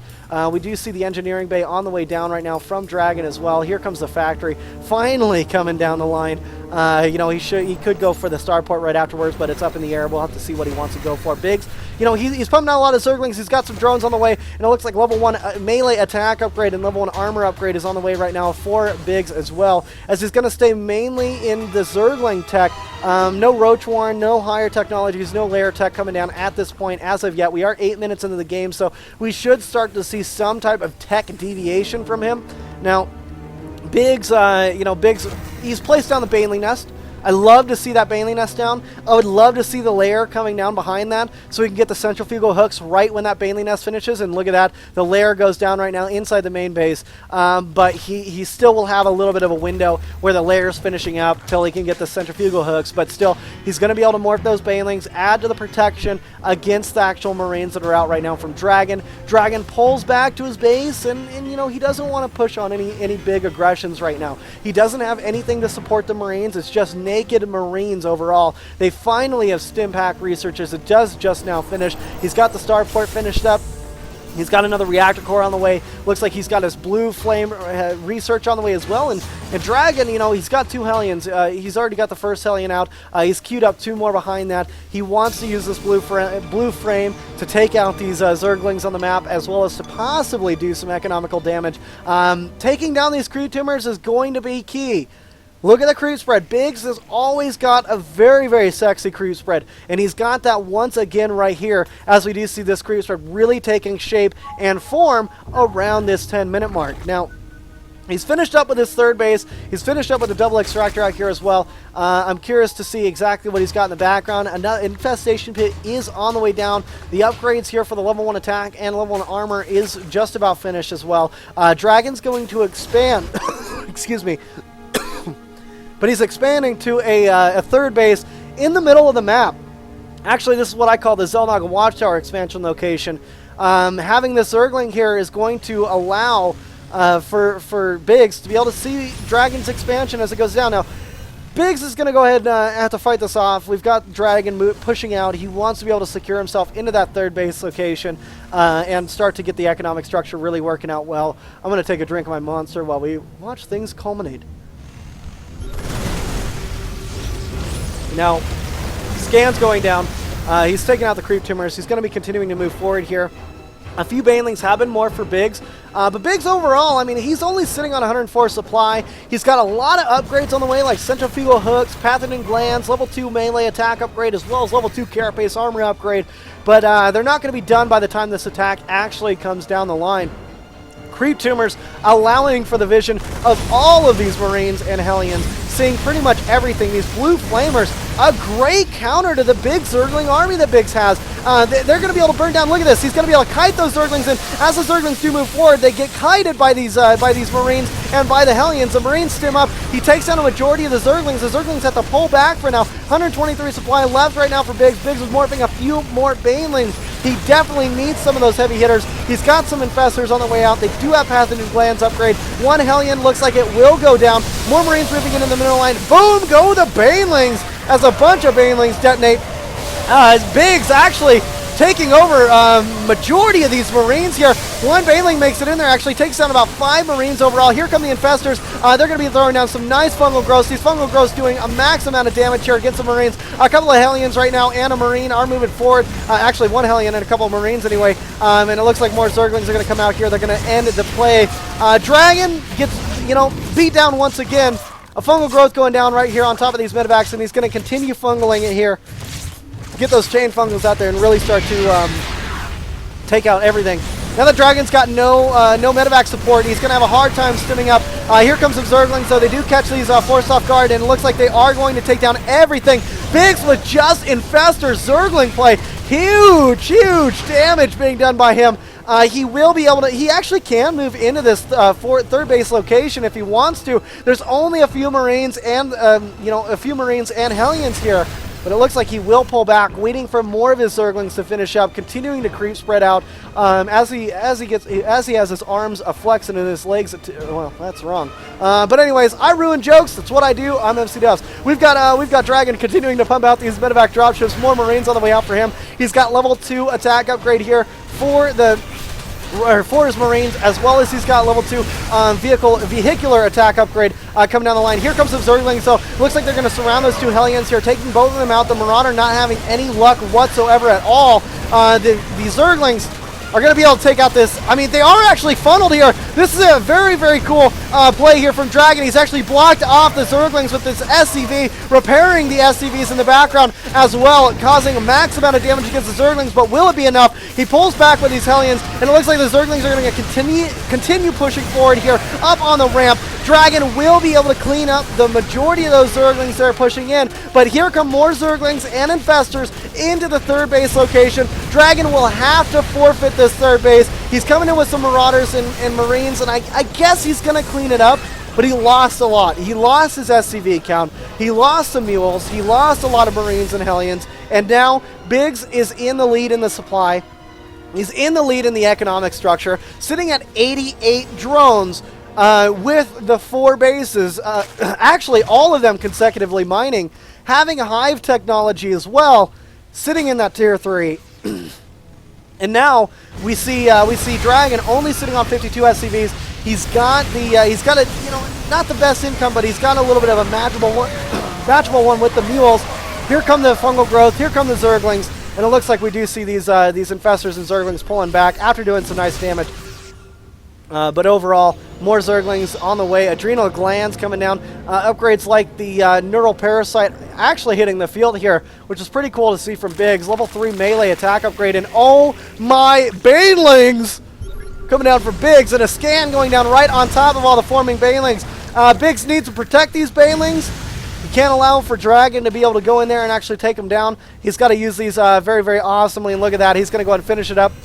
As he finishes with the Banelings, he instantly starts to roll out here. He moves right into the Marines, taking down all of them in the front lines, now taking down the ones in the background. These Hellions are doomed to die as well, and it looks like he's going to be able to take down this third base finally overall as he moves the Banelings right into that command center, now moving them against these Marines. He's got some Infested Terran in the background as well. Great splits here from Dragon, and he does clean up a majority of that actually, which is kind of shocking. I would have figured that Biggs would have moved those Banelings into this third base to take down that command center, to actually ruin the economic structure here from Dragon. But overall, it doesn't seem to be the option that Biggs wants to go for. He wants to take down the army and continuing to limit that army from Dragon overall. I mean, Dragon's currently sitting on 120 supply against the 155 supply out right now for Biggs. Biggs is morphing a hell of a lot more Banelings than Baneling Infestor. I mean, that's all he's got to do right now, folks. I mean, there's not too much else. If he can actually take down these Hellions and take down these Marauders using the Zerglings, that'll be pretty nice. Well, taking down the Marauders with the Zerglings would be nice anyway. Give me a second. I need to take a drink. As we do see the Zerglings now coming in.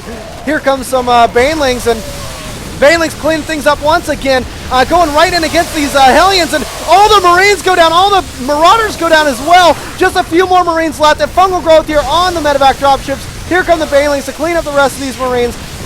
They will do so. More Zerglings are on their way out, and it looks like Biggs continuing the aggression. Repairs going down from Dragon. Dragon only sitting on the 3 bases. He relies on this mining base right now, and he's going to lose all these SCVs due to some fungals, and the Zerglings should be able now to work down this third base. And Dragon, losing that, loses production facilities, loses production outcome, and loses the the percentage that he has on this game overall. I mean, we see him having to lift off this expansion once again. The Zerglings are just over swarming. He comes in here, lays down the fungal growth. These Marauders and Marines have no chance whatsoever. More Zerglings coming in as well. 60 more Zerglings. The GG goes down from Dragon. First game won, out there to Biggs. Man, I'll tell you, I talk a lot more and a lot louder when I solo cast, Grim. I could hear that. You could hear and that. I could figure that for giving that shameless product placement there. Oh yeah, I don't mean to. People always ask what I'm drinking, so I got in the habit of just saying what I drink every time I'm drinking it. You know what I mean? Like, whatever, man. Shameless. Speaking of shameless. No. Yeah, Dragon did. I think Dragon could have actually. Well, there's another way. Either. Well, he didn't actually get the third. That's the main thing there, of course. If he could have actually tried to drop, that could have maybe had worked. But then again, it's like it doesn't like work that well if you get Hellions and you're gonna try to drop. That doesn't work. That doesn't work well with that style. Usually, because the Hellions are more better usually with the Marauders and the Marines. And then like that third is so late that it's hard to hold. It's hard to keep up with the Zerg. Well, you know, Dragon also kept being kept having aggression against that third base, so to say. I was actually surprised to see Biggs not going like July Zerg with all his Banelings. Then again, that wasn't a planetary, so he might. Yeah, no, you're right. I mean, you're right. I mean, it wasn't a planetary. There wasn't much of a defense structure there. But, I mean, ruining the economic structure would have allowed him to push more forward, allowing for... But then again, that could have caused Dragon to just turtle up inside of his natural. Therefore, having a better position to actually fight those Zerglings and Infestors that were coming in. So, maybe it worked out for the best benefit for Biggs not to take out that expansion, just to pull the forces outside of the main base of Dragon. Then again, still Biggs didn't have any like anti-air, so Dragon could have actually opted to drop and actually harass with the multiple attacks. That way, that Biggs could have maybe been more stressed with that and actually he could have been able to take down more drones and more economy. But that's only here's ifs and whats and nuts and. Here is what's and nuts. I got you. We got a Tinker shipyard hitting the field. Boom, guys and gals.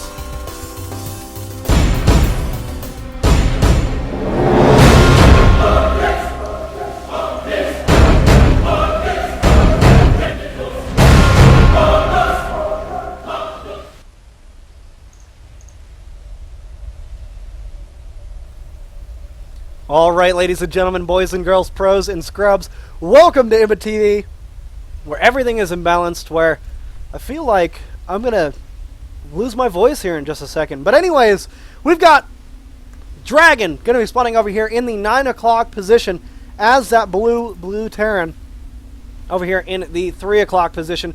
We do see Mouse Biggs. They've actually switched colors a little bit, so we're going to be fixing that in the scoreboard here momentarily. So stay tuned for that, guys. You know, we got to make those fixes, got to make them happen. Now, last game was pretty crazy. Biggs went with nothing but Zerglings, Infestors, and Banelings. Banelings into the mid game and into the late game, as he was able to actually take down and detonate the forces of Dragon. Dragon, you know, he went for a mainly Marine composition. He went Marine Hellions. He had a few Marauders in there, but it wasn't like the biggest placement of Marauders. It wasn't like, oh, I'm going, you know, half Marines, half Marauders. It was a few Marauders here and there. But overall, Dragon really couldn't counter what was being thrown out there from Biggs. Biggs did a great job with his Baneling play.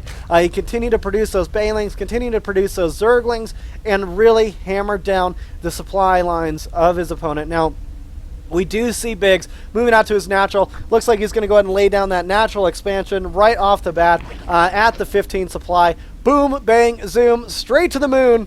There it is. Biggs will be able to lay down that spawning pool here in just a few moments. Now, knowing that it's cross-map positions here, I'm looking forward to more of like a macro match. I mean, we are live. These replays are not replays yet. They're being made right now as we speak. So you know, I mean, it'll be interesting to see what these players are actually deciding now at this time. We do see the first Marine going to be on the way out from Dragon. Dragon not going for any gases, thus meaning we're going to see the natural expansion coming down from Dragon pretty damn soon, because he's not going to have any way, you know, to upgrade his tech. Yeah, he can throw down a few more racks, you know, 4 more racks or whatever, but what's the point? He wants to make sure to get that expansion out there, continue on into a good, solid mid-game transition. Dragon lays down the command center, and now it looks like he's going to go ahead and continue with the supply depot coverage. He's got that orbital command coming down at a perfect time, and in the refineries should be hitting the field in the next minute or so, and probably not even more than a minute. Now, it looks like this Overlord here trying to avoid being killed from this Marine. Marines searching for those Overlords, trying to keep an eye out for them. We do see the next racks coming down here from Dragon, starting the game off kind of like he did in the last game, but the lack of a wall is the only thing that's a little bit different out there right now. Biggs is going to go ahead and lay down, lay down his extractor. He's got that up going. He's got the 88 gas up to 92 now, and it looks like he's going to go ahead and get that metabolic speed boost. Will he be switching? Yes, he absolutely will. Once he gets 100 gas, he switches off the drones from the extractor. Now, he's got the option to keep 1 to 2 drones on this extractor. Looks like he's going to keep the 1 drone on there for now. The reason for this, ladies and gentlemen, is in case... Ooh. Wow, actually, nice pick off there. 2 Marines actually come out and take down that Overlord right off the bat, ruining the supply right away for Biggs. Biggs needs to reacclimate. He's got to get another Overlord out there. But what I was saying is he could keep the 1 drone out here on the gas for a little bit of time, allow himself to get up in the gas to about the 50 in case he needs emergency banelings. That's always a cool strategy. I love seeing it, but that's not what Biggs is doing, man. I mean, he's pulled all the drones off the gas. He's not going to go for that baneling technology, and he's not going to be able to get that baneling nest down. The only reason why I stated it is because in emergency situations against early pressure Marines, it's really nice to have that emergency baneling nest functionality. Saving the 50 extra gas in the background to throw down that baneling nest behind you while you try to defend will allow you to actually get those defensive banelings to pop on those Marines, scare the Marines away, and survive in the game for a little bit later on. Something that I've noticed and something that is a pretty cool thing to use. 1 to 2 drones on that gas, get that eco boost on the minerals, but keep the gas coming in as well. Now, Marines are continuously coming out here from Dragon. He's got the Stimpack research on the way. No factory as of yet here. It looks like the third base command center are going to be laid down. Dragon going to the quick third. We've got the quick third being laid down as well from Biggs. Biggs has got some Zerglings out, however, and it looks like these Zerglings are going to go ahead and cross the map right now. Taking a look at it here, Dragon, he's got another refinery on the way. He's got these Marines here being locked and loaded and sent out into the natural. These Zerglings are going to poke up the ramp. They're going to be sorely disappointed. There's a lot of Marines there. They're not going to be able to do pretty much anything against that. But the point of keeping the Zerglings out is map awareness, knowing where your opponent is. And you know what? The coolest part about moving in with these Zerglings was he was able to see the constructing third base. So Biggs knows exactly what's going on. He knows that there's a third base situation coming down the line. And he knows that he's going to be able to... he knows what he's got to do to defend. And let's see if he's got that in the background. Roach Warren is on the way from Biggs. Marines are on the way out right now from Dragon. He's going to move them across the map. Dragon, he's only done a little bit of scouting early into the game. Nothing too heavy into the scouting, so he doesn't know exactly what Biggs is going for. Biggs has got the layer technology on the way out. He's got the double Evo chambers. With that Roach Warren transition, we're going to start to see those roaches coming out here for the defense. No baneling nest, so he's not going to be able to take care of any of these Marines with that. But if the roaches do come out in time with the numbers, he can handle this. But man, Dragon, he's moved up the ramp, and I don't know. It doesn't look like Biggs has got what it takes to handle this. He moves in the Queen.